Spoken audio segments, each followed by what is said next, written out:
Guys, welcome back. Sound of Revival podcast. Back with the motley crew here. The same. Nelson Painter, Haley Smith. How we guys feeling on a beautiful morning? We guys feeling good. We feeling great. We feeling good. Hope you guys have loved the episodes we've thrown out there so far, but we are back again. But yeah, what's going on in life? Any general banter to get the day started here, or what's happening? The Painter household is sick. Oh, We have what is been called the Carolina crud, Yikes. and it is crud. Let me tell running you. rabid. Oh, it is. It's a blessing. A blessing. But we're getting through. How about you guys? How are y'all? Yeah, just cold. It's freezing. So I saw someone had a wedding at the beach yesterday in Hilton Head, South Carolina. And I'm like, South Carolina, right? Yeah. I was like, there's no way that was warm. I was like, you've got to be frigid. Ugh. Even if it's in the 50s, it's going to be in the 30s. Yeah. At the What end. are we doing? It's got to be so Chilly. cold. Yeah. Unique. Beautiful. Yeah, like I said, hopefully you guys have enjoyed the episode so far. Today, it's Big going to one. be impossible not to enjoy it. No Yeah. pressure, guys, but impossible not to enjoy. Again, first couple episodes talking about hearing from God, the will of God for our lives. Again, not cut and dry topics. Not wading into the shallow end today either. We are diving into dating and relationship questions. It's what everyone wants to hear, really. It is. Yeah. It is. Dealing with youth like we do in these conferences, this is obviously the topic that comes up way more. We just did recent vote. I think it was 40% of the vote of like At what they wanted least. to talk about. Yeah. Mhm. So this might be like a 4-part series. We'll just see how it goes. Or we'll be here for 3 hours. Yeah. One of the two. But yeah, dating, relationship, God's timing. And so we are just going to jump right in and see where we go from here. How do we know if someone is worth pursuing or taken seriously for a relationship? Big question. I mean, there could be plenty of people around you who are worth taking seriously. But sometimes too, you need to like look within yourself of like, am I ready to be in a relationship? Because there could be 10 guys in my youth group who should be taken seriously, but maybe my standards are a little bit too surface level and I want this, I want him to look like that. And we have to have the same interests and all this stuff. So there's a level of his relationship with God should be the first thing that you know about him and that you see in him, and he's pursuing that and you can walk alongside him. And maybe you do have the same interests as far as like what you want to do missionally in life. But I think there's a lot too that we get caught up in he has to be this and he has to be this. But as long as he's not leading you away from the Lord and treating you poorly, I don't know, like making you feel bad about yourself, like maybe you should at least One red flag. give it a chance. Yeah. If you don't see these big red flags, and you know that he's a believer and he's really running after God, I think you should try to take him seriously. Give him a coffee date, like something to at least see where it could go. If So you, not a jerk. yeah. The bar is down here, basically. Not a All too often. Yeah. Ladies set the bar Really. pretty low. And Yeah. rightfully so. Yeah. Rightfully so. Yeah, no, I think I often, because when you talk to people about this or you have different people ask about it, sometimes you're talking to someone who's 14, 15 years old, and then in another conversation you're talking to someone who's 25 or, whatever. So there's different seasons of life, but it's finding some of the consistent things that you can look for. I would just say character over chemistry. Like that's always go for character over chemistry. There may be people that you really gel with, and chemistry is important. You definitely need to have that. But then when you begin to ask yourself the question, is this really something that worth pursuing? Character really becomes a question. So chemistry is important. That's an initial thing that you have to have. And I know that some people would say you don't need that. But no, you definitely have to have that. I can't imagine being married to Greta for as long as we have, and there not be any chemistry. That's got to be present. But character beyond that becomes the thing that says, okay, is this something worth pursuing? Is this someone that I should be interested in? You brought it up too. I think that's really important. Is missionally, do we see each other kind of running at the same pace? Are we in the same vein? If you think about it, for those of you that go to the gym, if you're running on the treadmill, you ever run on a treadmill or yeah, no. I shouldn't have looked your direction when I asked that question. You ever run on a treadmill? Yeah. Let's do that again. You can edit that out, Nate. Do you ever run on a treadmill and you're running at a pace? It's like, okay, this is where I'm comfortable. It's where I'm at. And you look over the person next to you, and this person is just like screaming, like they're just running so fast. Or you ever see people do that? I love to watch those videos where people run so fast that they can't keep up and they eventually fall off the treadmill. That's really entertaining. But I think in life, that it's almost like that. It's like if you want to find, when you begin to ask this question, is this someone that I should take seriously? Oftentimes we're looking to run to somebody or build a relationship with an individual. But I think if you're running towards God and you're at a pace of where he's calling you and the direction that he's calling you and the mission of your life, the thing that you feel called to, that you're pursuing, look to your right or to your left and see who's running with you, who's running beside you. When you think about taking the next step in intentionality with a relationship, is this person moving at the same pace and direction of what you feel like God is calling your life to move in? So character over chemistry be something I think is pretty important. Without a doubt. Very good. I don't know that I even have much to add to that, quite honestly. Good. I No, think I'm just kidding. No. About time that shuts up. I think you'll know. I mean, that's such a cop out, but I think you'll know if you're serious about it. If you've had conversations with the person, I mean, that would be a good start. I think just like getting to know them a little bit. Is it just, do you not know the person at all and they're just hot and you just want to marry them? Yeah, right. Like that's Right. not what That we're was here what Greta for. thought about me, yeah, but yeah. It probably should have been stated from the start. I have been married now, 12, 13 years. We dated for 3 years, Sheila and I. Praise the Lord, that was my only serious dating relationship that I had. You've been married for 11. And you dated for About 4. 4, really? Yeah, I'm not sure I knew that. 4 years. It's a long time. Maybe a little longer than 4. 4 years is a long time. I didn't even Yeah. know that about you. Is that, looking back on it, is that too long?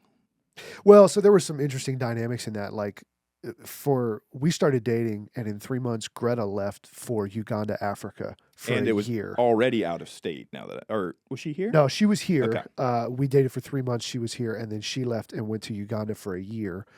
When she got back from Uganda, she moved back to where her parents were living at the time, in Napanee, Indiana, and so we were 10 hours apart for that. Big And that was how our whole dating engagement, everything, we were at least 10 hours apart, through that whole time. So a And little different in circumstances there, Sure. but yeah, I wouldn't advise that normally. And how about you, Haley? Married for 8 months. 8 months. Dated for about a year or so. Love it. Yeah, a little less than a year, maybe 10 months. That's again, 3 years. It was a pretty long time. Like Which we're older. Like Yeah. I'm 28 now. I was 27. well, yeah, that would have been the same Yeah. for me though. Oh, Yeah. really? Yeah. Okay. I started dating at like 24. So I mean, it was time. Like Yeah. everybody was around us. Like, what are you doing with your Mhm. life? Like type of thing.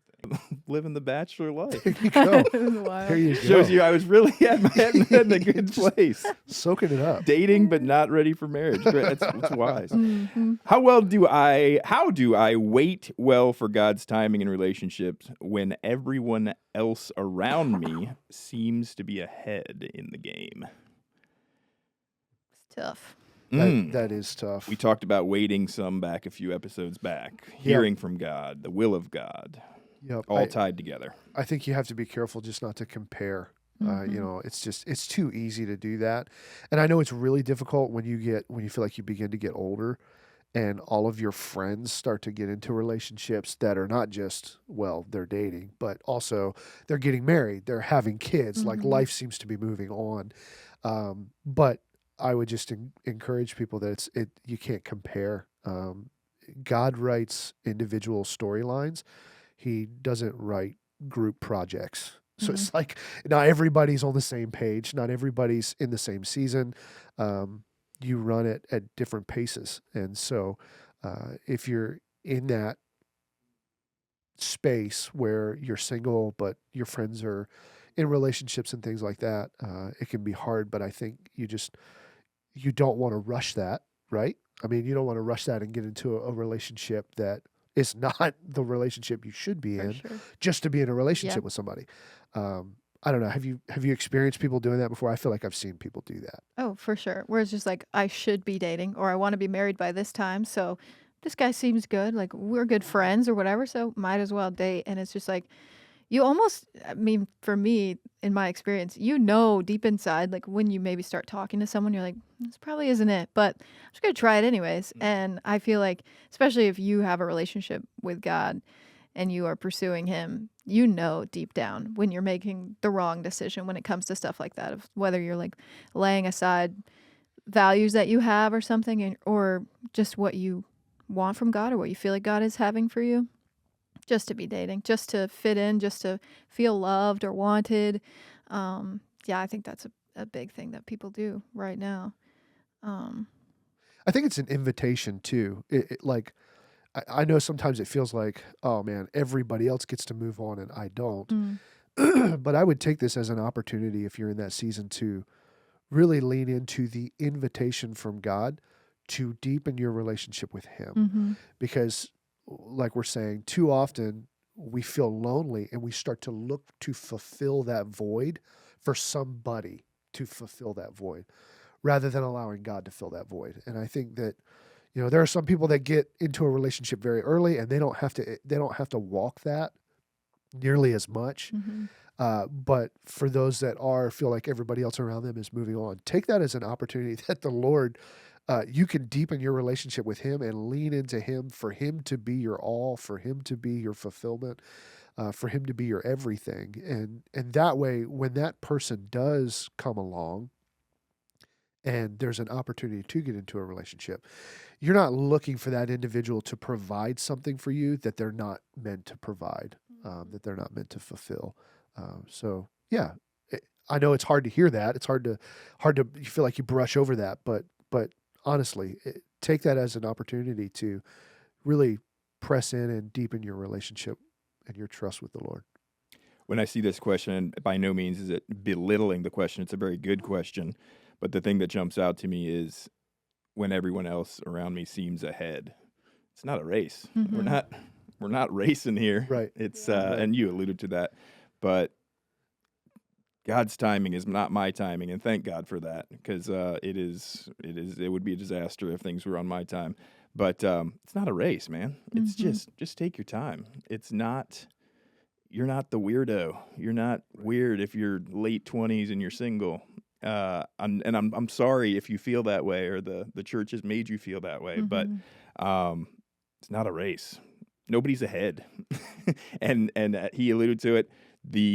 You're gonna forfeit things when you enter into that relationship. You're forfeiting things you're never gonna get back. Right. And I have zero regret ever dating, ever getting married, but you are forfeiting things.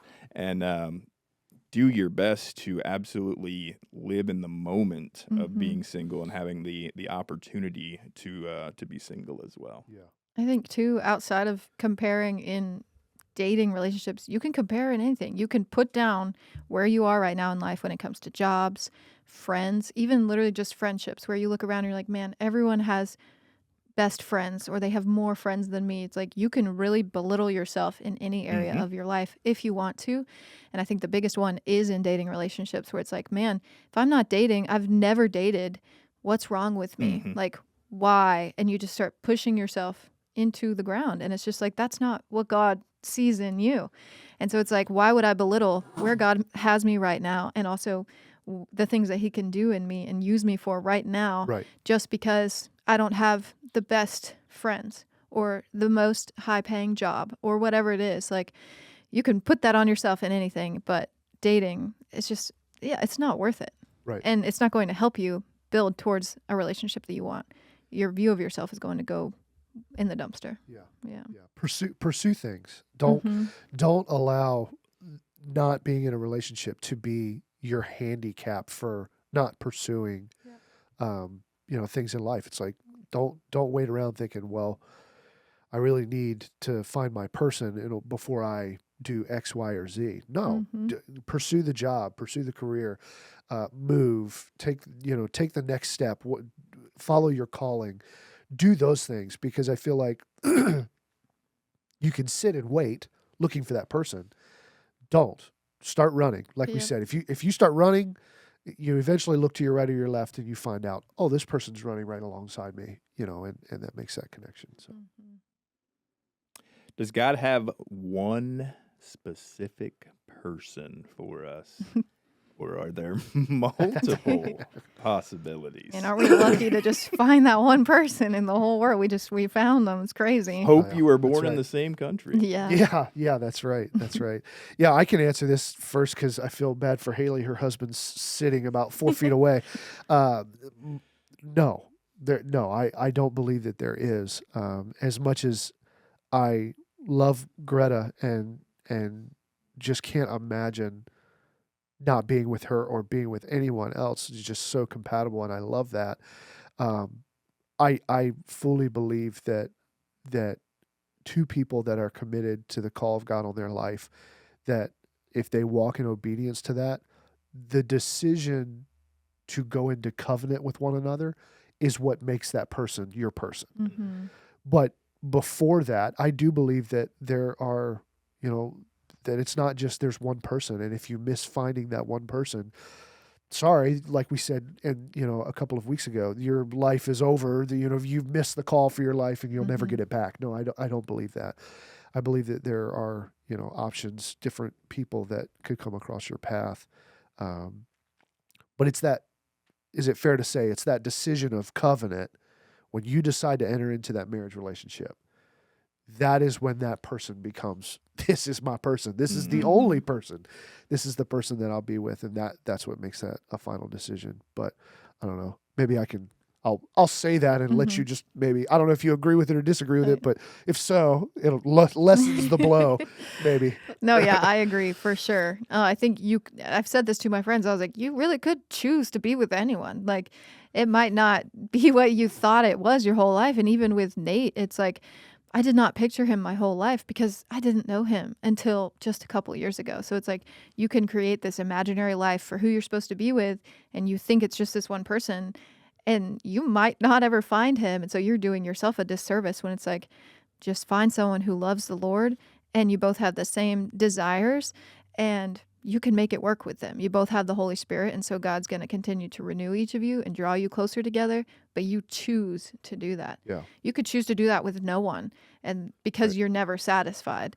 And so then you will be alone because you won't be satisfied with this person. You always think, "Oh, what if there's someone better or someone more compatible with me or we have more in common?"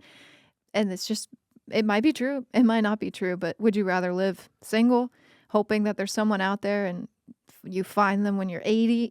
Like, yeah, it's just not the life that I chose. I could have chosen one of my ex-boyfriends and that would have been a catastrophe. Like, it just would have been awful. Nate and I are much more compatible. We do have the same vision for our lives. But if we didn't, we could have still made it work, Right. because we were both in the same place with our relationship with God and what we wanted for our lives. Yeah. Yeah. Yeah. Yeah, without a doubt. Can you imagine? I mean, we as humans, we love putting pressure on ourselves. Can you imagine if there was one person? Like, It's so scary. Yeah. I mean, I like a wouldn't even get movie. married. I just like I'm there. That's too much of a risk. You're Yeah. just like, Too they'll much find anxiety. me. Right. What are we Yeah. doing? Right. Right. So yes, Yep. definitely, the Lord can use multiple. It's not a one or done. Don't put that pressure on yourself, Mhm. guys. Please. Yeah, I just to tag along to it too. I know that you said that at the beginning you've only been in one dating relationship, and that's the person that you married.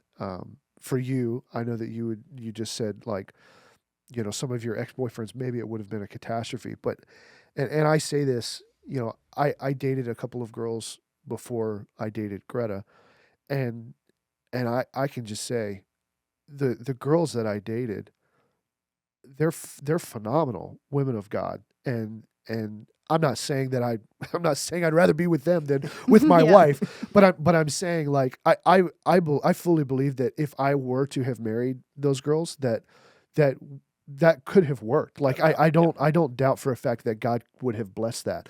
And they have amazing husbands and wonderful families now, and we're still friends. But I mean, God fearing people that love the Lord and are pursuing the calling of God on their life. Um, I believe that if you are committed to the covenant, it works. You will. God will honor that. You can make it work. Without a doubt. Off script here.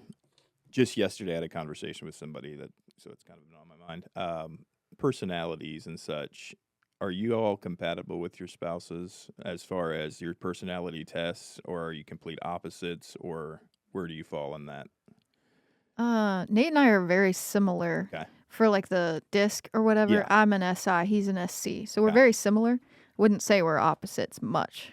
Sometimes just how we process things is Sure. different, but Sure. we're pretty similar. Yeah, no, we would be very opposite. And Sheila and I as well. Yeah. We couldn't be more opposite, quite honestly. And not just personality, just like in life. Like she likes to do stuff and I don't, and that sort of thing. Yes, yeah. Like Greta is energized. Greta's energized by, like, her batteries are recharged by being at home, sitting down, like reading a book, just with a tea or whatever.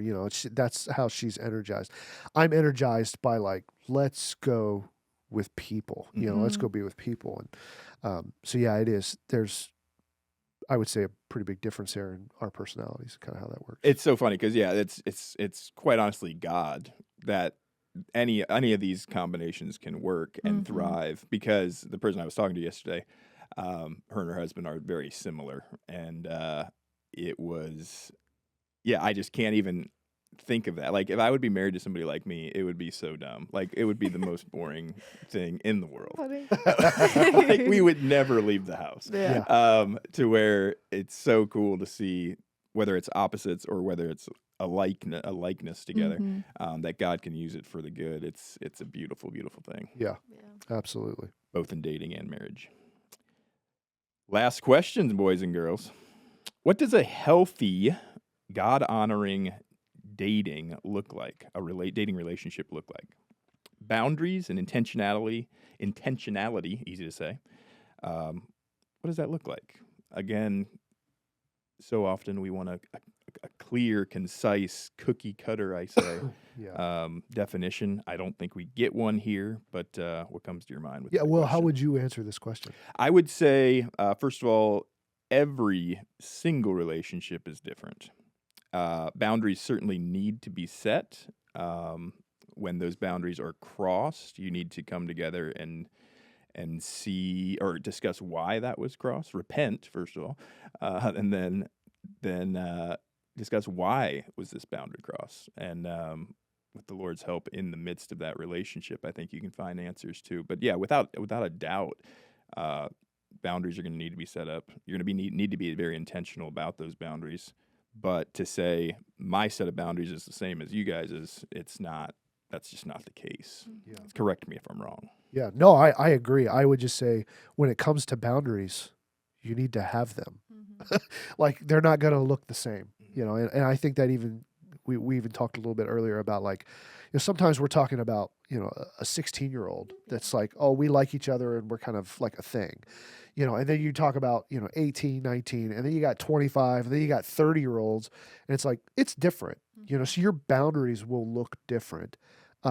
Obviously protecting the things that are saved for covenant marriage, but boundaries can look different. It's just important that you have them and that there is intentionality. I just think you have to be super intentional that these are our boundaries. These are the things we've put in place. And if you cross them, you have a conversation as to why, right? Like, I mean, why did that take place? What steps can we take? What are we doing?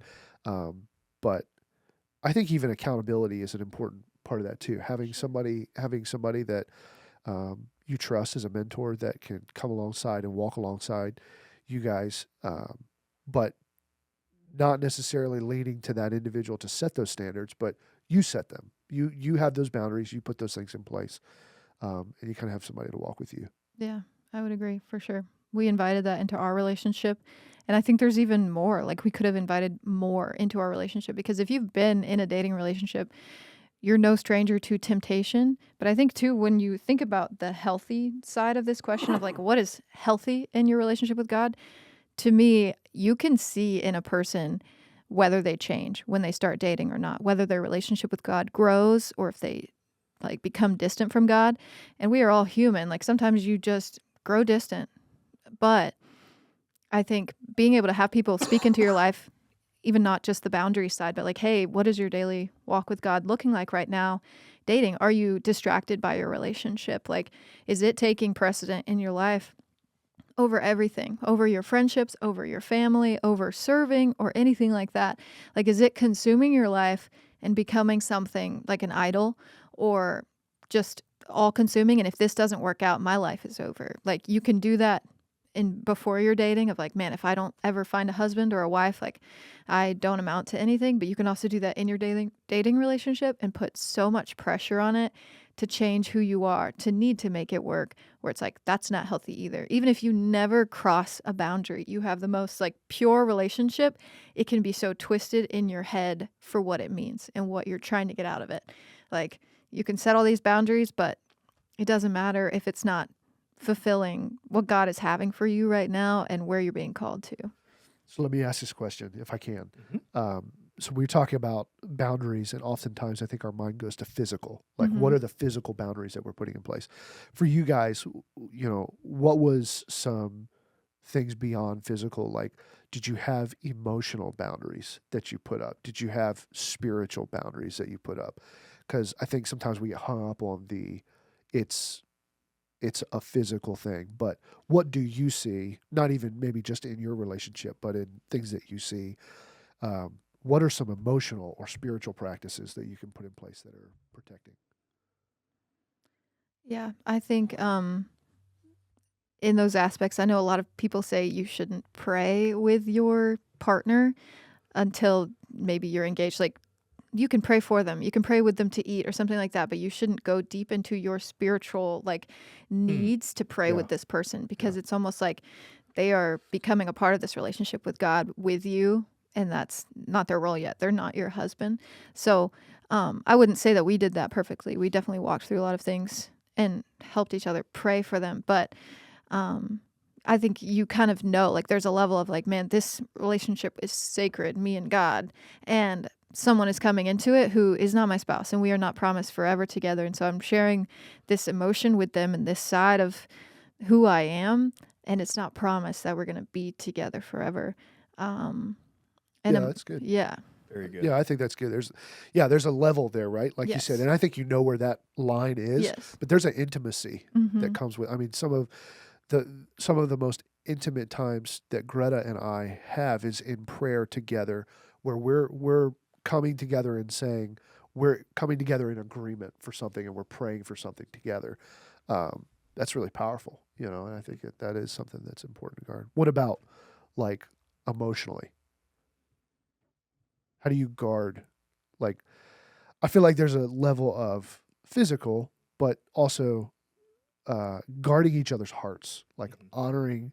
honoring that I'm not emotionally carried away. Like, Mm-hmm. how do you set up those guards? Which probably happens more for ladies Yeah. than for guys. Like, how do you guard? How would you say you would encourage young ladies to guard their heart, but then also how would you encourage guys to also be aware Mm-hmm. of guarding a young lady's heart? Yeah, I think it's viewing that like hole that you have for God in your life and not letting Him fill that hole, where it's like my emotions are things that God can sustain me in, and that if I have a father wound or something like that, or a mother wound, whatever it is, it's like that I'm not looking to Him to feed that emotionally, that I'm full of God and then He just adds on to it. Yeah. I think that's the boundary of like, if I'm finding my worth in Him, or whether I should do something or am beautiful or whatever it is, like, there's so much that we emotionally tie ourselves to, especially if you have a father wound or something like that, that you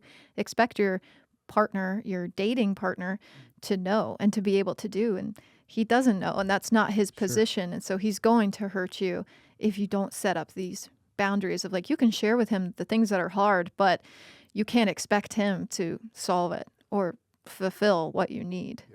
Yeah, that's good. It's very well said. Thanks. Very well. Good question. Mm-hmm. I don't know that I have anything to add. Okay. Probably shows a lack of that thought when I dated over half a lifetime ago. Let's be clear. It's been a long time. Maybe I did and I just forgot. It's been so long. But no, that's very good to think about. Because, yeah, immediately when you think boundaries, you immediately go to the physical. And it's so much more than that. Yeah. And that's very, very good thing to think about and discuss moving forward as well. Closing thoughts on dating, guys? One thing I thought about yesterday was the idea of like you wait for a man as a girl, you wait for a man to provide for you, whether it's monetarily or a job or where you're going to live, like all of these things. And this might just be a personal experience, but my relationship was completely set. Like our job, where we live, our community, all of these things were set from the things that God laid in my life, the foundations that God laid in my life in singleness, not us coming together and creating this or me joining his. So as a woman, your life might not look like this where you have the foundation set, but there is the possibility that God sets all of these foundations and your partner comes and joins alongside of you. So don't just wait around for him to tell you what to do and what job you should have, because he might just come alongside and fit perfectly into the puzzle that God has already started for you. Yeah. So, Yeah. yeah. He doesn't only call couples. Yes. That's a big thing. That would be the thing I would encourage people in, is start running in your calling. Mm-hmm. Don't wait on a relationship to live life and start being used of God. Get involved. Pursue the thing. Pursue the thing that's in your heart, that the Lord's put there. Because if you honor him in that, like you said, you eventually look to the side and you're running with somebody that you partner with, and you don't have to do that from scratch. You've already started taking those steps, and so enjoy singleness and build your relationship with him and pursue that, because when a partner comes along and you merge together, it's all the sweeter. It's all the sweeter. Thank you guys again Thank you, for your It's awesome. time and your wisdom and experience. Haley, would you mind praying for us in this regard to close it out? Definitely. God, we thank you so much for this day, Lord. We thank you for all of the wisdom that you've poured into each one of us, God. And so I just ask that your words go through this video, go through this audio that people are hearing, Lord, and that you just touch their spirits, God, that you speak to the things in each of their lives that they need to hear, Lord, that you would start healing the wounds that they have, whether it comes to dating relationships, friendships, just things that they feel like have been missed in their lives, God. If there's any sense of shame or doubt, Lord, that you would just come and meet those places in them, Lord, that you would fill them up, that they wouldn't have to look to the left or the right and feel bad about where they are, Lord, that you have them exactly where they are, God, and that if they're listening to this episode right now, Lord, that you have designed it for them to be here in this moment, to hear our voices, God. And so we just thank you so much for your power and your presence, Lord, in each of our lives, for knowing us so deeply and intently, God, individually in what we need, Lord. I ask that you bless their day, their week, God, and that they just know that they are fully loved by you, God, that they don't have to do anything, Lord. They don't have to meet any expectation, God, but they are so fully loved by you, Lord. We thank you and we praise you, Lord. Amen. Amen. Thank you guys again. Thank you guys for listening and watching along. These questions, again, come from, for the most part, our conferences we've been doing for years now. We do question and answer times. But if you have not been to our conference, we don't want to single you out. Slide up in the DMs. Revivalist Ministries, Instagram, Facebook. Are we on TikTok? No. We're coming to We used to TikTok. be. But no, let us know. Give us feedback. What you don't like, what you do like. We are never above reproach. That is one thing about our ministry. We are always open to new ideas to make things better, to make things changes where need to be changed. But get our questions there. Also, Sound of Revival podcast@gmail.com is another place you can find us. Throw that out there. Like, subscribe, give us 5 stars if you are enjoying the podcast. Get that algorithm hopping. It's all about the algorithm. But it has been a pleasure, again, hanging out with you on the Sound of Revival podcast. We will see you next time. Yeah, See you guys. Slide up in the DMs. That's Slide up in my DMs. Not mine. The ministry.